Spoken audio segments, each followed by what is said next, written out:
বন্দে বন্দে হিন্দুস্তান হিন্দুস্তান। সমবেত সবাইকে স্বাধীনতা দিবসের আজকের এই মহান দিনে গৈরিক অভিনন্দন জানাই। গোটা দেশ এবং গোটা পৃথিবীতে থাকা ভারতীয়রা আজকের দিনটি মর্যাদার সঙ্গে আনন্দের সঙ্গে পালন করছে। আমিও একাধিক কর্মসূচি করতে করতে এখানে এসেছি। মাঝে ভারতীয় জনতা পার্টির কার্যালয় থেকে প্রেস কনফারেন্সও করতে হয়েছে, কারণ আজকে কলকাতার রেড রোডে লেডি কিম তিনি ওখানে বাচ্চাদের সব নিয়ে গিয়ে কুচকাওয়াজ করছিলেন। ৩৯ জন বাচ্চা হসপিটালে গেছে পিজিতে এসএসকে। তাই এখান থেকে আবার শুভ জন্মাষ্টমীর প্রোগ্রাম আছে পাঁচলাতে, সেখানে প্রত্যুষ দ্বারা ওয়েট করছেন। তাই ইচ্ছা থাকলেও বড় বক্তব্য রাখার সুযোগ নেই। আমাদের মধ্য হাওড়া ৪ নম্বর মন্ডল, এখানে ভারত মাতার পুজো, তার ব্যবস্থাপনা খুব ছোট কিন্তু উদ্দেশ্য অনেক বড়।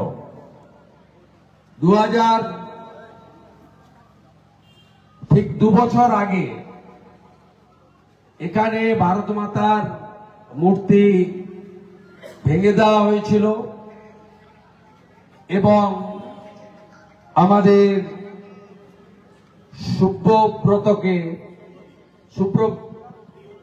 সুব্রদীপ ভাইকে, ওর ডাকনামে সবাই চেনে, তাকে ৫০ দিন জেল খাটতে হয়েছিল, তাই তো।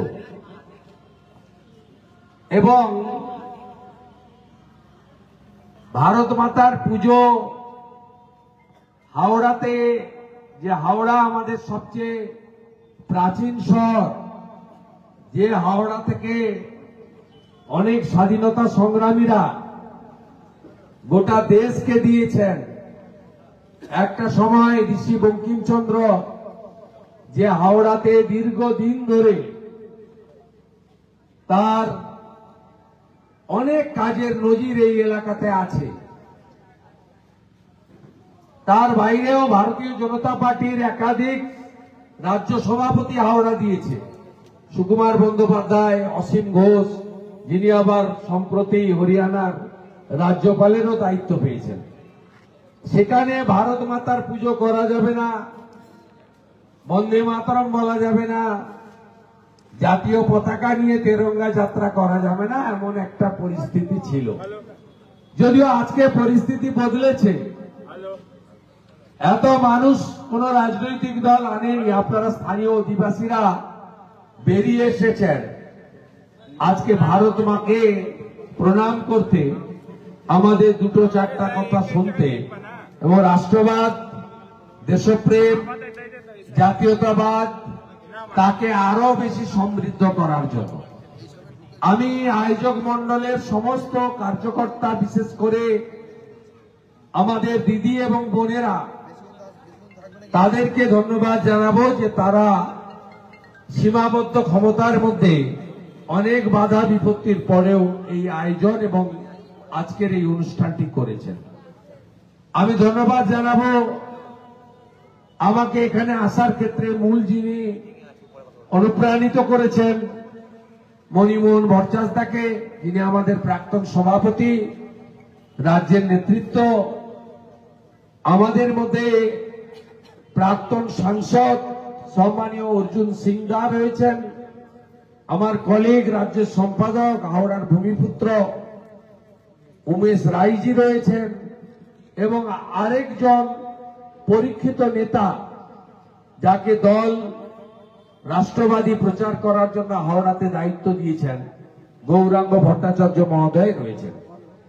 এর বাইরেও অনেক সম্মানিত নেতৃত্বরা আছেন, তরুণ নেতৃত্বরা আছেন, দায়িত্বশীল নেতৃত্বরা আছেন। সবাইকে আমি সম্মানিত মঞ্চের মধ্য দিয়ে শুভেচ্ছা জ্ঞাপন করলাম।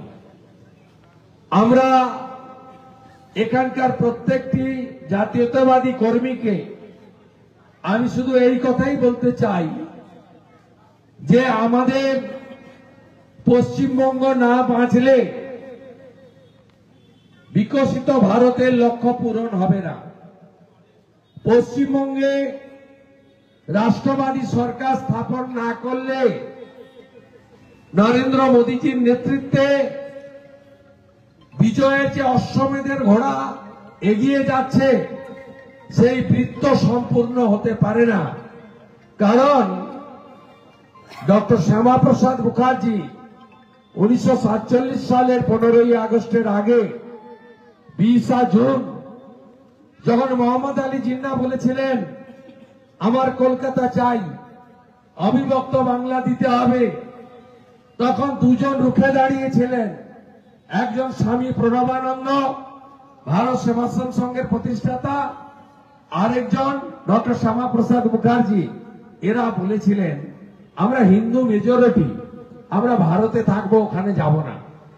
ইংরেজরা বলেছিল, বিধানসভাকে আইনসভা বলা হতো, তোমরা যাও আইনসভায় আলোচনা করো, গরিষ্ঠ সংখ্যক আইনসভার মেম্বার যারা যা চাইবে আমরা তাই করে দেব। সেদিন এই প্রস্তাবের উপরে ভোট হয়েছিল। ডক্টর শ্যামাপ্রসাদ মুখার্জি সহ 58 জন হিন্দু আইনসভার সদস্য ভোট দিয়েছিলেন।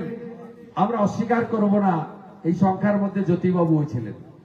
তারা বলেছিলেন আমরা ভারতে থাকব, আমরা পাকিস্তান, পূর্ব পাকিস্তানে যাব না। তাই আজকে আমরা ভারতীয় আছি, স্বাধীনতা দিবস পালন করছি। নইলে আমাদের 14ই আগস্ট স্বাধীনতা দিবস হতো। দেশভাগের বিভীষিকা আপনারা জানেন। দেশ ভাগের মধ্যে দিয়ে কোটি কোটি হিন্দু, শিখ, খ্রিস্টান, জৈন, পার্সি, বুদ্ধিস্ট অবিভক্ত পাকিস্তান থেকে এক কাপড়ে তাদের চলে আসতে হয়েছে ভারতবর্ষে। এই পশ্চিমবঙ্গে মিনিমাম 2 কোটি, 2.5 কোটি, 3 কোটি বাঙালি হিন্দুকে বাংলাদেশ থেকে, তৎকালীন পূর্ব পাকিস্তান আজকের বাংলাদেশ থেকে চলে আসতে হয় শুধু ধর্মীয় কারণে। তাই দেশ ভাগের বিভীষিকা নিয়ে আমরা চলছি। আমরা মোহাম্মদ আলী জিন্নাহর স্বপ্ন ভেঙে তছনছ করে দিয়েছিল ডক্টর শ্যামাপ্রসাদ মুখার্জি। ডক্টর শ্যামাপ্রসাদ মুখার্জি তৎকালীন কংগ্রেসের নেতাদের বলেছিলেন যে তোমরা ভারতকে ভাগ করলে আমি পাকিস্তানকে 2 টুকরো করে দিলাম। আজকে আমরা ভারতের অধিবাসী হিসেবে গর্বের সঙ্গে তেরঙ্গা পতাকা নিয়ে তেরঙ্গা যাত্রা করছি, বন্দে মাতরম বলছি। অনেকেই ধর্মনিরপেক্ষতার কথা বলেন, অনেকেই বহুত্ববাদের কথা বলেন। হ্যাঁ, আমাদের স্বামী বিবেকানন্দ শিখিয়ে গেছেন নিজ ধর্মে আস্থা রাখো, অপর ধর্মের শ্রদ্ধা রাখো। আমরা সেটা মেনে চলি। সেটা মেনে চলা মানে দুর্বলতা নয়। আজকে আমাদের পশ্চিমবঙ্গে 540 কিলোমিটার বর্ডার এলাকায় ফেন্সিং নেই, কাঁটাতারের বেড়া নেই। রোহিঙ্গারা বার্মা হয়ে মায়ানমার হয়ে কক্সবাজার হয়ে খোলা বর্ডার দিয়ে গোটা ভারতে ছড়িয়ে পড়েছে। বাংলাদেশি মুসলমানরা, অনুপ্রবেশকারীরা ডেমোগ্রাফি বদলে দিয়েছে। এই বাংলা আগের বাংলা নেই, বদলে গেছে পশ্চিমবঙ্গের অনেক কিছু। এই বঙ্গকে আমাদেরকে রক্ষা করতে হবে। আমরা শিক্ষা, শিল্প, স্বাস্থ্য, আমাদের মেধা সব জায়গা থেকে আমরা পিছিয়ে গেছি। পিছিয়ে যাওয়ার মূল কারণ ডক্টর বিধানচন্দ্র রায়ের পরে কেউ পশ্চিমবাংলায় সার্বিক উন্নয়নের কথা, পশ্চিমবঙ্গকে এগিয়ে নিয়ে যাওয়ার কথা বা বাস্তবে তা পরিণত করার কথা কার্যত করেনি। 34 বছর ভেঙে দাও, গুড়িয়ে দাও করতে করতে সব শিল্পগুলো বন্ধ হয়ে চলে গেছে। আর এই 14 বছরে ভাতা আর তোষণ ছাড়া আমরা অন্য কিছু পাইনি। তাই পশ্চিমবঙ্গের হিত গৌরব ফিরিয়ে আনতে গেলে আজকের দিনে আমাদের শপথ নিতে হবে। বিকশিত ভারত সেদিন হবে যেদিন পশ্চিমবঙ্গ বিকশিত হবে, উন্নয়নের আসল শিখরে যাবে। আমি এই মঞ্চকে রাজনৈতিকভাবে ব্যবহার না করলেও আমি একটা কথাই বলবো, যে দলটি পশ্চিমবঙ্গে শাসন ক্ষমতায় আছে, হ্যাঁ আমি অর্জুন সিংরা আমরাও সাথে ছিলাম। অটলজি আশ্রয় দিয়েছিল 98 সালে, 98 থেকে 2006 ভারতীয় জনতা পার্টির সঙ্গে জোটে ছিল। অটলজি আশ্রয় না দিলে মমতা ব্যানার্জির অস্তিত্ব খুঁজে পাওয়া যেত না, এটা সবাই জানে। আমরাও একটা লক্ষ্য নিয়ে করেছিলাম যে কমিউনিস্টদের হাত থেকে যারা নেতাজিকে তোজর কুকুর বলতো, স্বামী বিবেকানন্দকে যারা মূর্তি প্রতিষ্ঠা করতে দেয়নি চীনে, যারা রবীন্দ্রনাথ ঠাকুরকে বুর্জুয়া কবি বলতো, তাদের হাত থেকে বাংলাটা বাঁচুক। কিন্তু এই বাংলা কেউ হবে, ভাইপো দিল্লি থেকে এসে নামবে, কেউ আমরা ভাবতে পারিনি। সংসদে সিঁদুর অপারেশন নিয়ে আলোচনা হচ্ছে। এই রাজ্য থেকে নির্বাচিত শ্রীরামপুরের সাংসদ কল্যাণ ব্যানার্জি বলছেন আজাদ কাশ্মীর। কাশ্মীর আজাদ নয়, ওটা পাক অধিগৃহীত কাশ্মীর। আমরা যে কোনো দিন নেব, পিএকে আমাদের চাই, যে কোনো দিন আমরা নেব। সংসদে দাঁড়িয়ে কৃষ্ণনগরের এমপি বলছেন মহুয়া মৈত্র যে বাংলাদেশ অনেক ভালো আছে, ভারতে নাকি তিনি ভালো নেই। তা আমরা তো সব সভাতে বলছি, যা পিসি তুই চলে যা, বাংলাদেশে চলে যা। ওদের এমপি তো বলছে মহুয়া মৈত্র যে মোল্লা ইউনুস যা করছে, এখানে খালা মমতা তাই করছে। ওখানেও হিন্দু নিধন হচ্ছে, মন্দির ভাঙছে, গলার তুলসী কাটছে, মাথার শিকা কেটে দিচ্ছে, হিন্দু মেয়েদেরকে তুলে নিয়ে চলে যাচ্ছে। আপনারা সবাই দেখছেন, কেউ অস্বীকার করবেন না। এবারেও তাই হচ্ছে। হরগোবিন্দ দাস, চন্দন দাস মূর্তি বানাতেন, বাড়িতে ঢুকে পশু কাটার অস্ত্র দিয়ে কাটছে। ধুলিয়ানের শামশেরগঞ্জে মহেশতলাতে তুলসী মঞ্চ উল্টে ফেলে দিচ্ছে পুলিশের সামনে। মোথাবাড়িতে বেছে বেছে হিন্দু দোকান লুট হচ্ছে। বাউরিয়াতে মহরমের তাজিয়া জুলুস যাচ্ছে, মন্দির ভাঙছে। শ্যামপুরে 5টা দুর্গা মূর্তি বিসর্জনের দিন 2024 ভেঙে উড়িয়ে দিয়েছে। ওখানে যা হচ্ছে এখানেও তাই হচ্ছে, এক চোখ বন্ধ হয়ে আছে এখানে। তাই এই বাংলাকে নতুন করে পুনরুদ্ধার করতে হবে। কেন ভোটার তালিকাতে অবৈধ অনুপ্রবেশকারীরা থাকবে? কেন রোহিঙ্গারা থাকবে?